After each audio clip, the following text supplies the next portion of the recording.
So now, if you're wondering what rate of return is, let's quickly define it.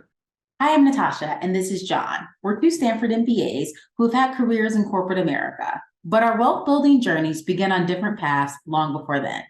Rate of return is the net gain or loss of an investment over a specific period of time. It's expressed as a percentage.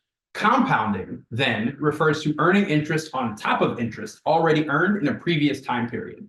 So to better understand the rate of return and compound interest, let's do a quick example. This chart can help you understand how that money grows year after year under various scenarios. We're going to look at three different scenarios. In scenario one, you keep the money in your home. So clearly that's a zero interest rate scenario.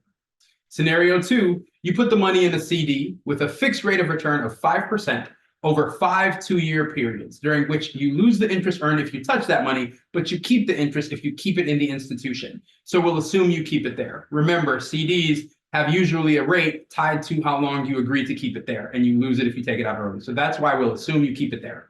Scenario three, you put your money in a semi-diversified stock portfolio. Diversified means it's invested across a number of different individual stocks. It's worth noting here that stock is a higher risk investment, doesn't have guaranteed returns, and isn't backed by FDIC insurance. So let's look at year one in each of these scenarios. Obviously, in the keeping the money at home scenario, your money stays the same, assuming it's not lost or stolen. In the CD scenario, your money has grown by $125 at the end of year one. And in your stock portfolio scenario, we'll assume the market had a down year and you ended with a $75 loss in year one.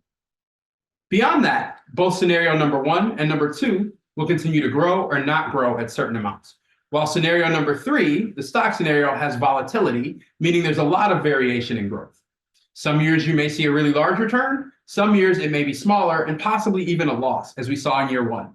So be mindful of that potential outcome, especially as it may relate to any emergency funds. That's why we put the loss in year one, because if you lose it in the year one and you need it, you will not be able to access it. So just remember there's volatility there.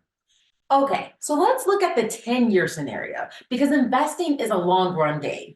After 10 years, let's look at the overall rate of return. For the $2,500 that you put into the CD, you've now earned $1,572, or a 63% rate of return on your investment. In the stock portfolio, you ended up earning $2,228, or an 89% return. If you smooth out the stock portfolio, that's an average rate of return of about 6.5% to 7% per year, commonly referred to as the compound average growth rate, or CAGR. While the stock market return is higher, the reason you would likely avoid this for emergency funds is, like John mentioned, the volatility is such that you could lose or not be able to access the full amount when you need it most. Now, we calculated these scenarios via computer, but there is a shortcut for investments. The rule of 72 is a quick way to get an approximate indication of what your money is going to return. Simply put, the rule of 72 is designed to tell you how many years it will take for your money to double given a fixed rate of return. By dividing 72 by the annual rate of return in scenario number two, that's 5, you'll get the amount of time it'll take to double your investment, or in the case of scenario two, which is the CD, about 14 years.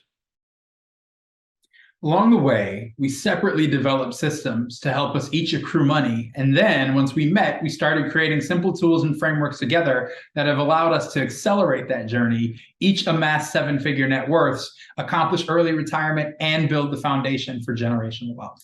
We hope to help you do the same.